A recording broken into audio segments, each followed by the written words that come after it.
Kairil, Hadir Pak. Edil, Faras, Hadir Pak. Aris, Gavin, Hadir Pak, hadir. Gavin hadir, Erza, Hadir. hadir, Kiki,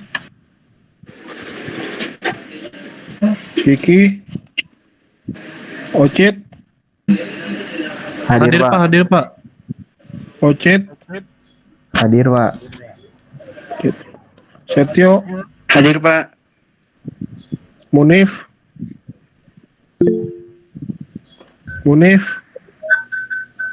Di chat tuh Pak. Ada di chatnya Pak. mana? Munif, oke. Terus Yusuf, Hadir Pak. Yusuf hadir.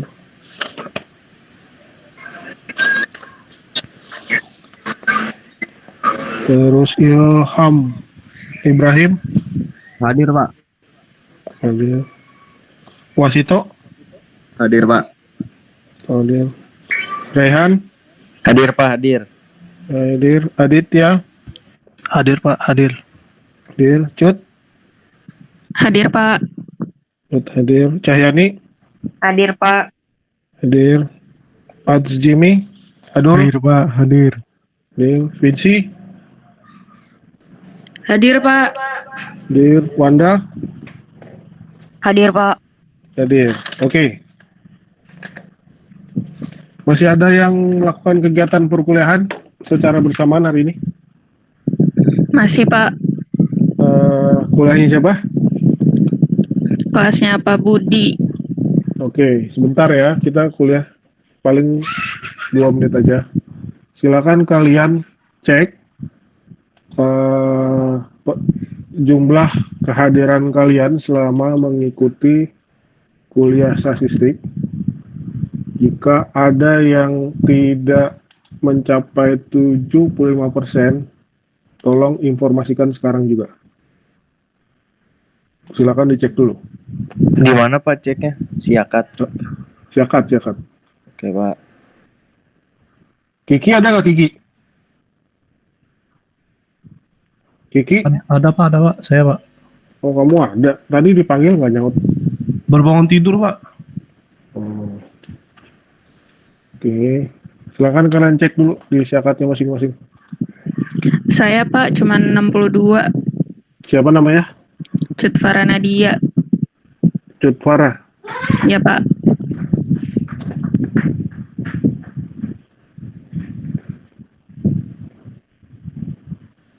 Kamu 62. Iya Pak. Berapa kali nggak masuk berarti?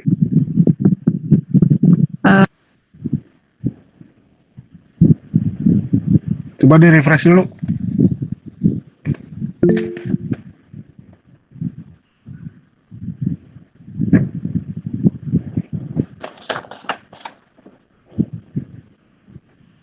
Saya 75 Pak. Siapa namanya? 68 Pak. Oh, Michael Sabam Pak. Bentar. Cut dulu. Saya 68. Pernah nggak ikut kuliah? Waktu awal-awal kan saya nggak masuk tuh Pak. Karena? Karena PKL. Oh, 3 kali ya? Oh iya 3. Terus yang sama PJJ? Sekali. Sekali kan? Itu kenapa? Lupa Pak kalau ada kelas. Udah telat waktu itu bangunnya kesiangan. Berarti kamu nggak masuk 4 kali ya? Iya Pak. Kok 75% dari 15 berapa?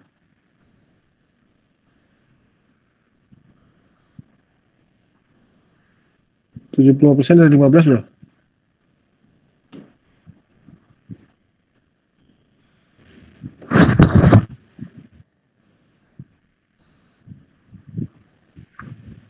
Sebelas sama 25 Pak.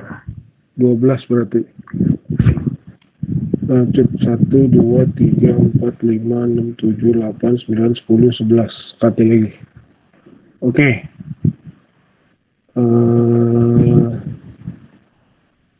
Cep, buat yang ketiduran itu bisa dibikin suratnya nggak? Surat apa Suratnya lah gitu. bisa sih Pak. Ya itu aja ya, kamu buat ya. Nanti saya tambahin 1 kali absen. Jadi kamu udah 75 nih. Suratnya berarti atas tanda tangan Bapak gitu ya? Atas nama orang tua aja ya. Menyatakan Orang tua. kamu tidak bisa ikut kuliah karena urusan keluarga lah gitu. Oh Oke? gitu. Iya Pak. Saya tunggu suratnya nanti malam ya. Biar saya langsung perbaiki absennya. Pakai kop surat gitu Pak. Nggak usah, tulis tangan aja. Tanda tangan iya. orang tua. Oke? Oke. Yuk, tadi siapa lagi? Saya Masih, Pak Pak. 68. 68 ya? 75% Pak. 68 siapa? Raihan Pak, Raihan. Rehan nomor NIM-nya berapa? 058. 58. Oh, 58.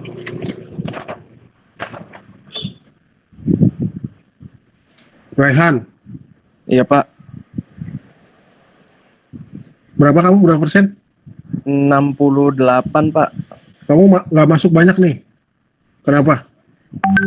Ketiduran Pak. Soalnya jam 8 ya kan. Terus puasa saya jadi habis sahur sering banget kebablasan Pak, tidur lagi.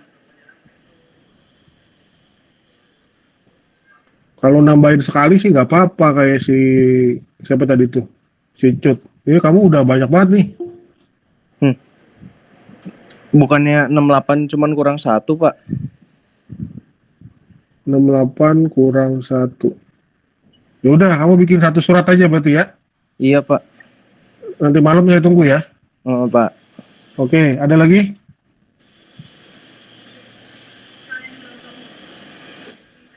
Nggak ada? Aman Pak, aman. Aman ya? Oke. Ini saya kasih bahan materi kuliah terakhir. Permisi Pak. Mau, ya, berapa? 75 masih bisa Pak. 75 masih bisa dong kan, batas 75. Oke. Ini kamu siapa namanya? Michael salah sabam Pak. Nomor NIM berapa? 041. 041.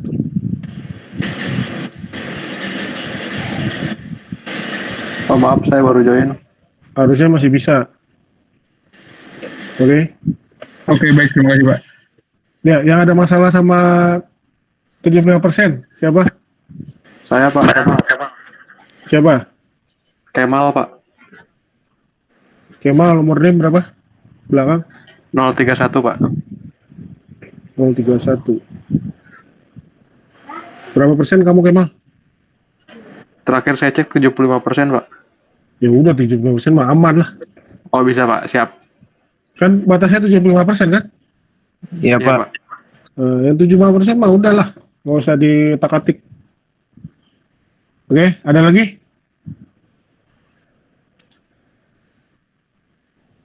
Nggak ada ya? Ini saya bagi bahan ajar. Oke. Saya terangkan materi ini dalam waktu kurang dari 5 menit. Kalian dengerin baik-baik. Tapi kalian silakan download dulu materi ajarnya. Udah saya taruh di grup, silakan dibuka masing-masing.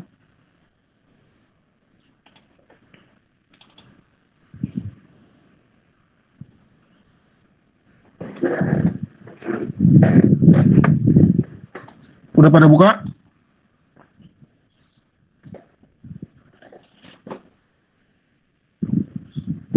Udah Pak. Udah ya. Saya cuma mau menerangkan sedikit materi terakhir. Tidak nyampe 5 menit. Tapi sebelum itu, saya tanya dulu sesuatu. Setelah kalian kuliah statistik dari pertemuan pertama sampai sekarang, bagaimana kalian menyatakan suatu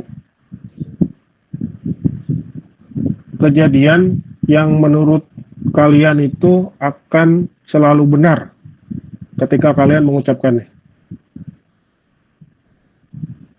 Ada yang tahu? Maksudnya gimana, Pak? Kalau kalian punya suatu kejadian atau kegiatan atau peristiwa, kalian harus bisa mengucapkan itu dengan keakuratan yang tinggi, yang pasti.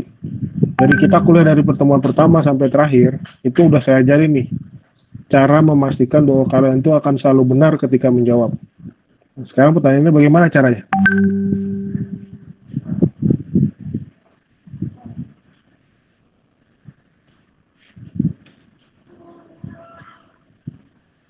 Ayo, ini intisari dari kuliah kita. Bagaimana cara kalian memastikan suatu kejadian, peristiwa, atau apapun itu, dan kalian ketika mengklaim sesuatu, itu akan selalu benar. Bagaimana caranya?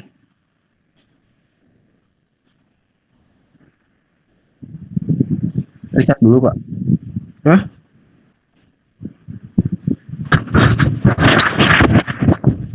Ayo, bagaimana caranya? Dari tingkat kepercayaan. Dari tingkat Kepercayaan. caranya kemana? Caranya Yang pakai Discord, Pak. Enggak. Nggak ada istilah siskor-siskoran karena kalian nggak punya datanya. Kalian harus mengutarakan sesuatu dengan tingkat keyakinan yang tinggi. Itu caranya gimana?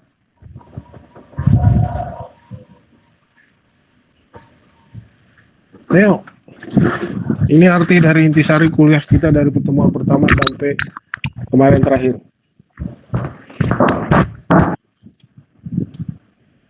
Gimana caranya?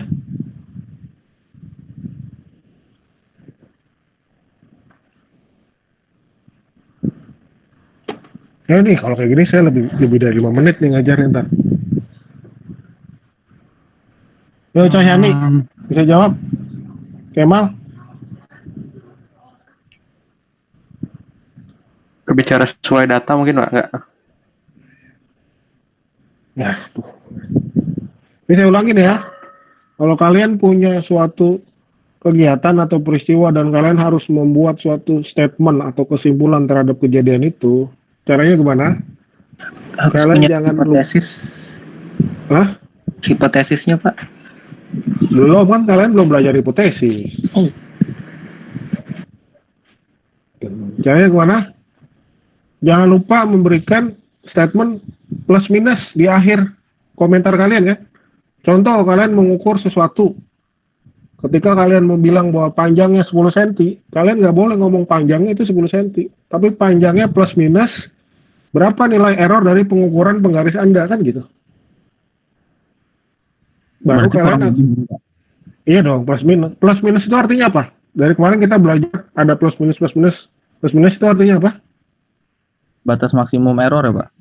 Presisi atau error. Nah, kalau kalian udah melengkapi semua kalimat kalian dengan plus minus di belakangnya, setelah ngukur, kalian tambahkan plus minus, orang tuh nggak akan berani menyanggah kalimat kalian. Karena kalian tuh akan yakin dengan penuh keyakinan tinggi bahwa hasil pengukuran itu seperti pengukurannya ditambah nilai errornya. Gitu. Makanya dari kemarin kan kita ngomong intervalnya, level confidence-nya berapa, batas ininya berapa, itu maksudnya. Jadi kapan kalian pakai? Ketika kalian mau mendescribe atau menjelaskan suatu kejadian, peristiwa, atau pengukuran yang sudah kalian lakukan dan membuat suatu statement atau kesimpulan. Oke? Jangan sampai lupa tuh. Jadi nggak ada namanya anak teknik tiba-tiba ngukur langsung jawab, wah ini panjangnya 10 cm. Gitu. Nggak boleh kayak gitu, karena kalian udah belajar statistik.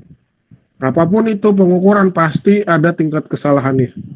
Apapun suatu statement itu pasti ada suatu kesalahannya. Oke?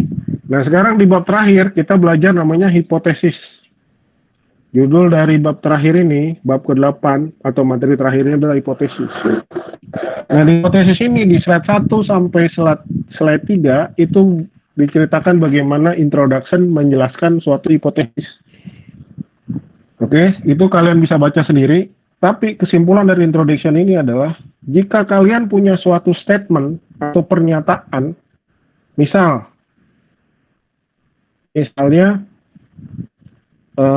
siapa di sini ya? Saya kasih contoh, Abdul Wasito misalnya. Misalnya Abdul Wasito itu melakukan kegiatan makan 3 kali sehari setiap hari. Itu suatu statement. Ada suatu statement dan fakta, suatu fakta yang bilang bahwa Abdul Wasito makan 3 kali sehari. Gitu. Nah, itu adalah suatu kenyataan di mana Abdul Wasito akan melakukan itu tiap harinya. Nah, kita sebagai orang yang kenal si Abdul Wasito bisa membuat suatu klaim atau kira-kira hipotesis yang kira-kira mendekati kenyataan punyanya si Abdul Wasito. Contoh, saya ngeklaim bahwa si Abdul Wasito pasti setiap hari makan 2 kali. Gitu. Benar apa salah klaim saya?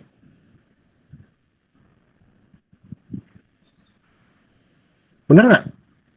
Salah, Pak. Kenapa salah? Karena itu Bapak nyebutnya hanya 2 doang. Karena Abdul Basit itu kan bisa 3 kali makan ya, Pak. Kalau Abdul Wasito makan 3 kali sehari, tapi 2 pasti makan nggak? Pasti. Pasti makan. Klaim saya bisa benar. Karena apa? Karena ketika Abdul makan 2 kali sehari, jam pagi sampai jam siang, itu benar. Itu. Nah, pertanyaan saya ketika muncul di jam 3 sore, mungkin salah. Karena kalau Abdul Wasito kita nggak tahu. Ternyata dia misalnya makan jam yang ketiga, itu jam 2. Gitu. Nah, kalau makan yang ketiga kalinya Abdul Wasito itu jam 2, statement klaim saya salah. Karena Abdul Wasito setelah jam 3, itu udah makan 3 kali sehari. Itu. Bisa salah, bisa benar. Tapi untuk menjelasir bahwa Abdul Wasito makan sehari 2 kali, benar. Karena kenyataannya dia makan sebenarnya 3 kali. Itu. Paham nggak? Paham, Pak. Nah, itu adalah bagaimana cara kita bikin statement dari suatu fakta. Nah, ini di introduction ini, di slide 1 sampai 3, itu menjelaskan bagaimana cara membuat statement. Nah, statement itu, suatu statement atau pernyataan yang dianggap benar, itu adalah suatu fakta.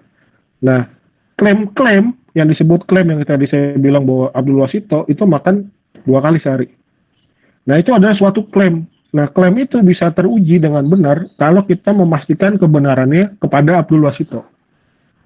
Nah, itu misalnya cara klaim, cara mengujinya adalah tanya langsung ke Abdul Wasito. Tapi dengan cara statistik, kita bisa menguji suatu klaim atau yang dianggap suatu hipotesis sama dengan klaim ya, itu akan tahu kebenarannya apa enggak dengan menggunakan aturan yang sebelumnya udah kita pelajari. Oke?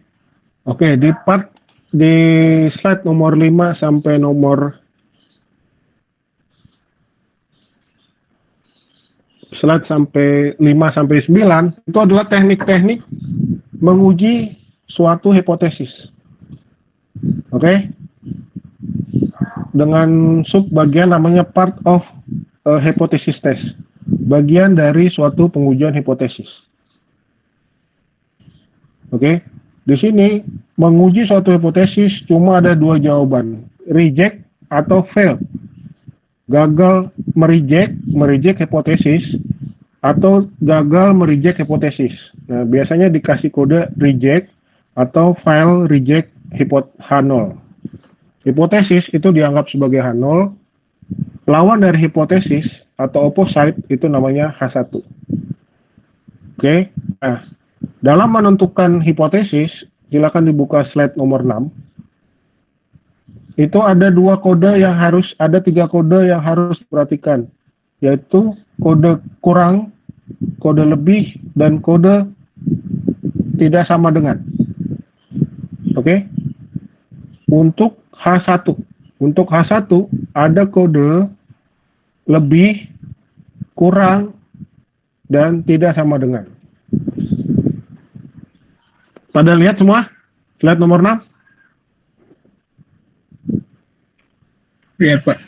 Ya, ada kode kurang, lebih tidak sama dengan. Nah, cara menguji hipotesis itu adalah menguji nilai H1-nya, bukan H0-nya. Oke? Menguji nilai H1-nya, bukan H0-nya. Nah, oke, saya lanjut. Nah, teknik untuk menguji statistik, menguji hipotesis itu ada di aturan di slide nomor 10. Saya download dulu deh, ininya deh.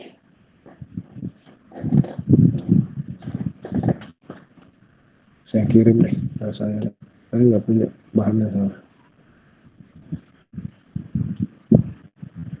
Sebentar ya.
Oke, ini saya coba share screen. Kalian bisa lihat layarnya?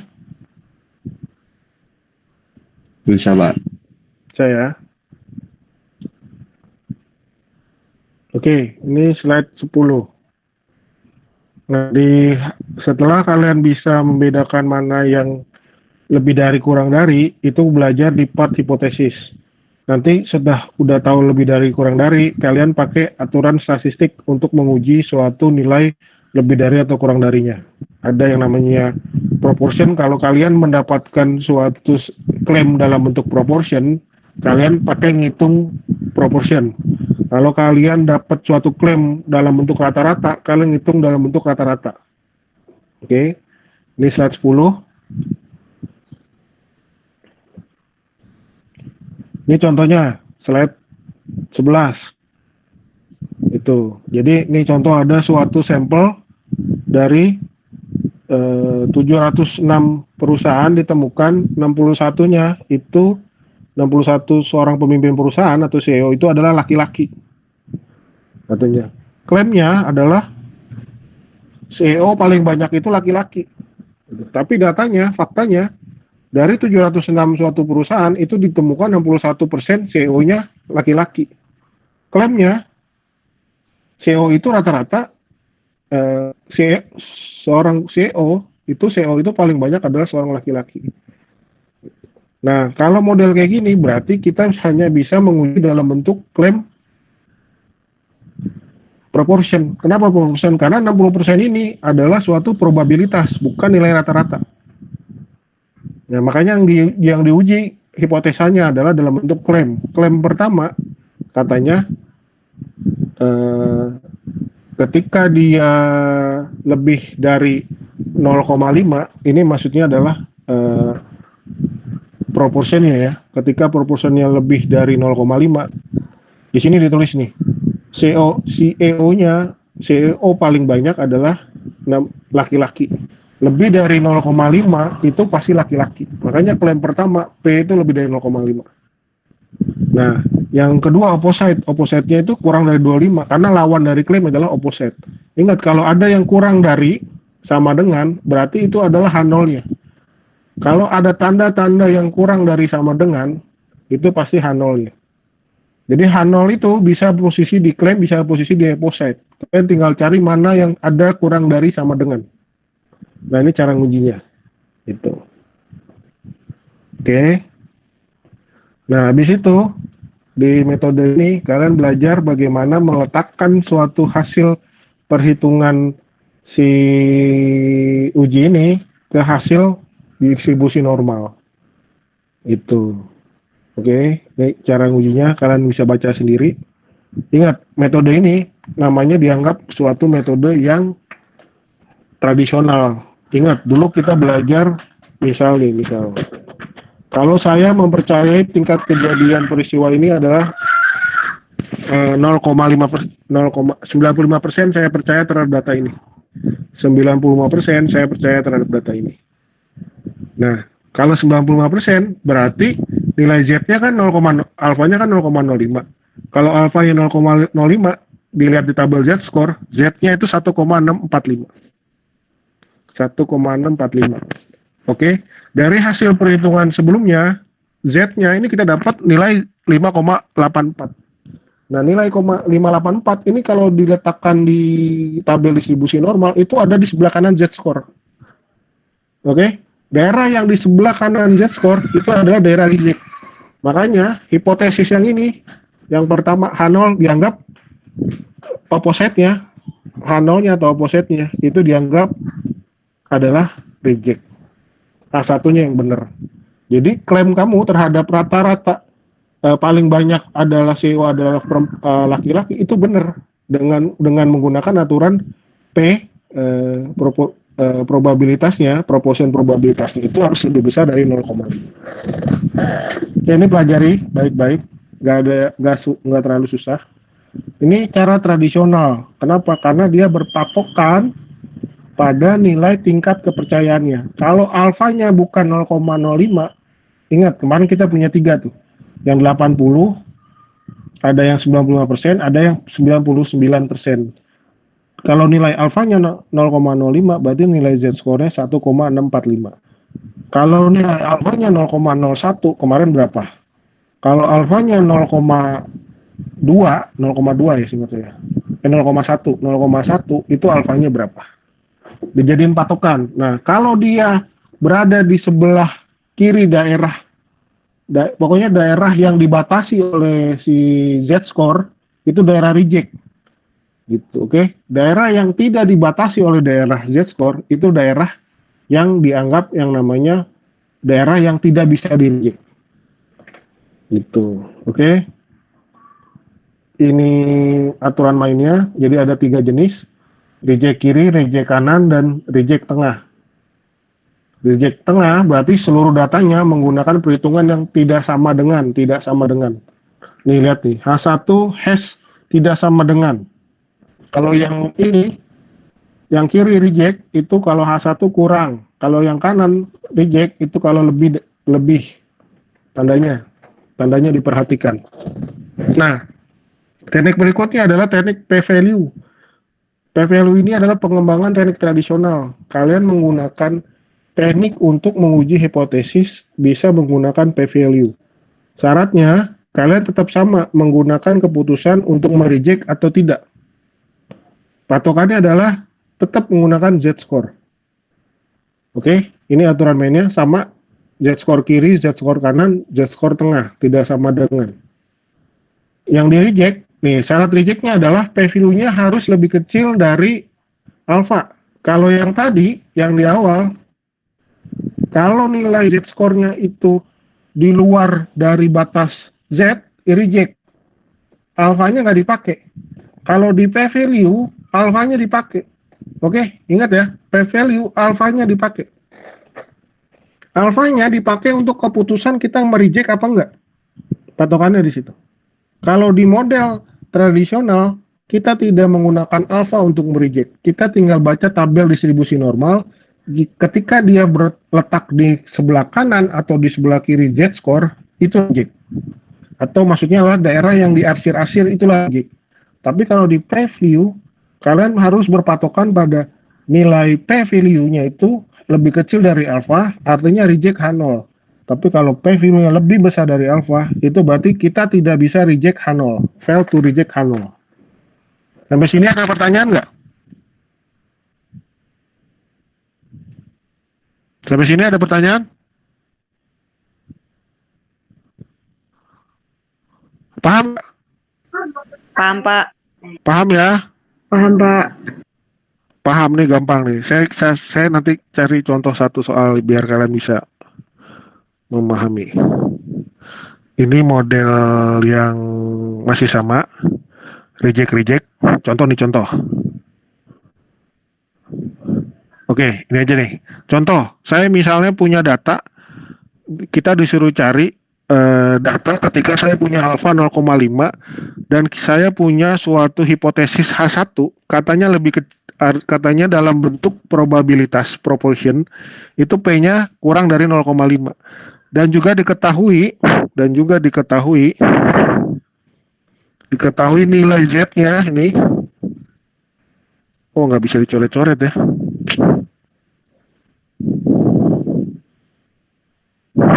Ini apa nih?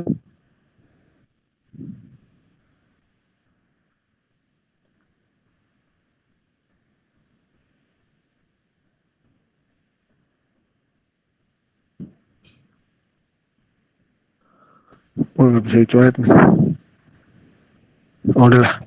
Nilai Z-nya, dibaca nih, nilai Z-nya adalah 1,18.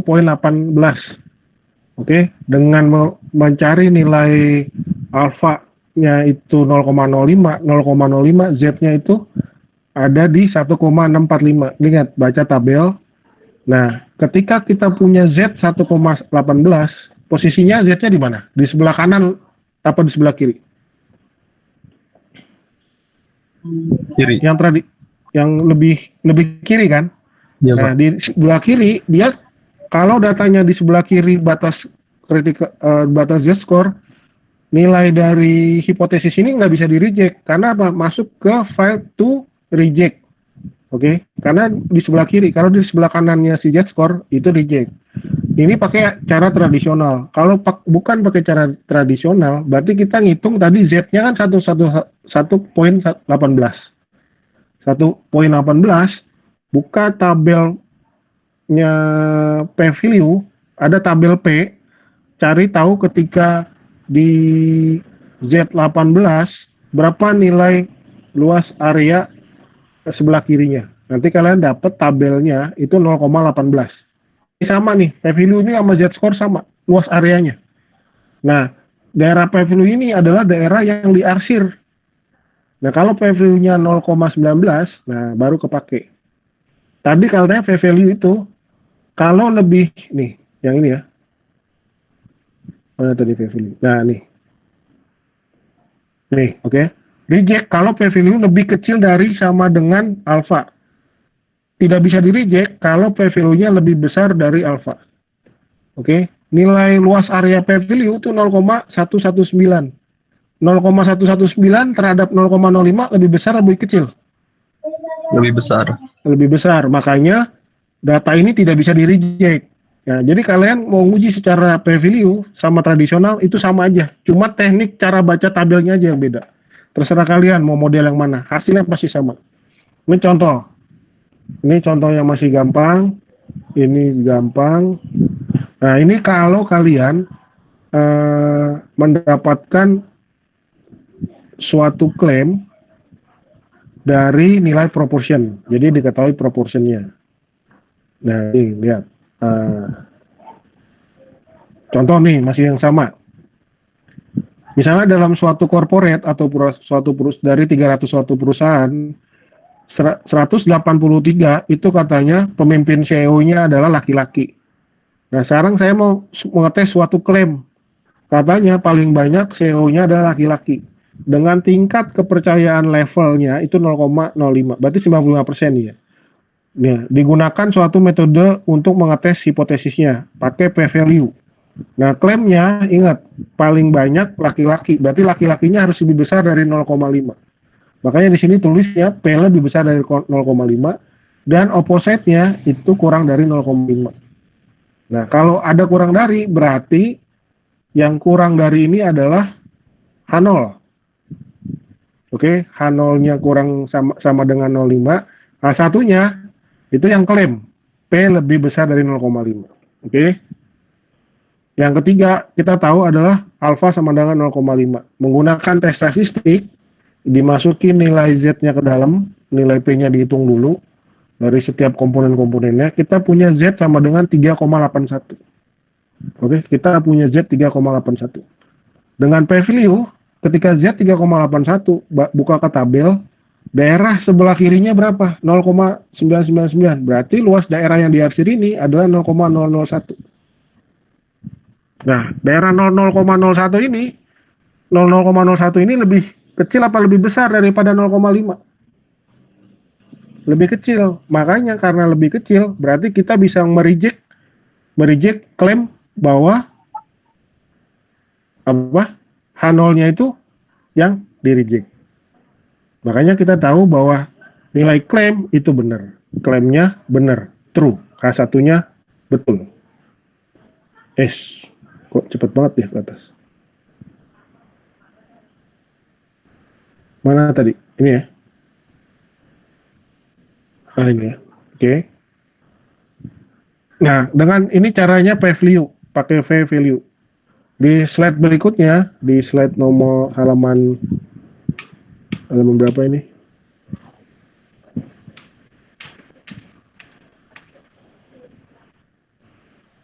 Di slide halaman 21, ini dicoba dikerjakan dengan menggunakan tradisional. Cara 1 sampai 4 masih sama, cara 5-nya pakai aturan tradisional. Akhirnya, baik itu tradisional maupun P-value, hasilnya akan sama. Ingat, kalau misalnya dihitung nilai alfanya, Z-nya itu ketika Z 0,05 itu adalah 1,645, tadi kita udah ngitung nih, nilai Z-nya 3,81. 3,81 sama 1,645 itu kan ada di sebelah kanan tuh, si 3,81. Berarti 3,81 itu daerah yang dimana nilainya di sebelah kanan si Z-nya. Nah, itu daerah yang harus di-reject. Itu berarti H0-nya di-reject. Karena posisinya berada di batas Z-score. Kalau H0-nya di-reject, berarti H1-nya yang benar. Nah, sama. Mau baik cara tradisional, mau cara P-value. Saya rasa itu aja. Kalian baca lagi. Ini kalau misalnya kalian tidak diketahui simpangan bakunya, kalian pakai aturan ini. Ini ada contoh ketika saya menghitung permen berat permen dalam bungkus coklat terus diuji klaimnya. Nah, ini kalau kita nggak tahu simpangan bakunya, pakai aturan yang namanya varian. Yang tadi nggak pakai ini, tahu simpangan bakunya, makanya dipakai di tes nomor 4, diambil simpangan bakunya. Kalau nggak tahu simpangan bakunya, pakai variannya, makanya di sini ada S-nya. Lalu kalau kita tidak tahu simpangan bakunya, tapi untuk mengetes ini masih sama, masih pakai variannya, masih sama. Nah, ini untuk mengetes suatu simpangan baku tentang nilai simpangan bakunya, mengetes suatu klaim terhadap suatu simpangan baku. Ingat, X kuadrat ini apa? Kemarin kita belajar.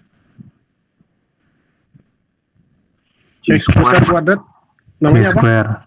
C-square. Kalian pakai C-square untuk mengetahui apakah klaimnya itu bisa dipakai apa enggak. Pakai klaim. Nah, ini lihat, jangan lupa cara pakai C-square, cari DF yang kemarin. DF-nya berapa? Nah, baru kalian akan tahu kapan bisa nge-reject apa enggak. Oke, saya rasa itu poin 8 tentang hipotesis. Saya jelaskan sedikitnya, secepat-cepatnya. Mudah-mudahan kalian bisa mencerna itu. Pelajari baik-baik materinya kuliah kita terakhir ini. Kalau kalian masih bingung terhadap bahan itu, pelajari ini, silakan buka kembali bukunya. Karena di sana tidak akan ada perbedaan materi ajar saya dengan ada di buku. Ini adalah intisari yang ada di buku Bullman. Oke, sebentar. Saya screenshot dulu. Sip.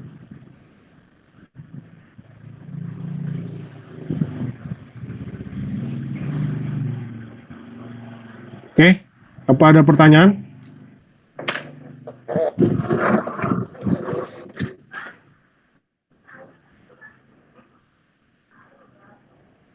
Yang lain apa ada pertanyaan?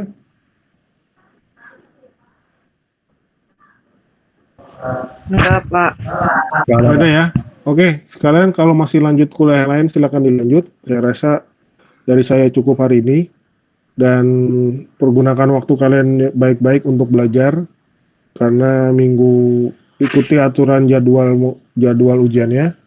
Materi yang akan keluar itu adalah materi dari saya, bukan dari dosen yang lain. Jadi fokus belajar dari materi Bulman.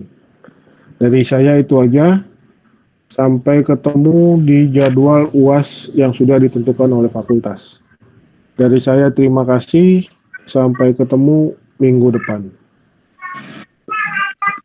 Terima kasih, Pak. Terima kasih, Pak. Pak yang Masih, Pak. dari awal Pak. Makasih Pak. Ya, makasih Pak. Terima kasih, Pak. Pin. Kenapa Han? PUBG. Jangan sekarang, malam aja lah. Oke. Oke, siap sama Denny ntar. Oh iya.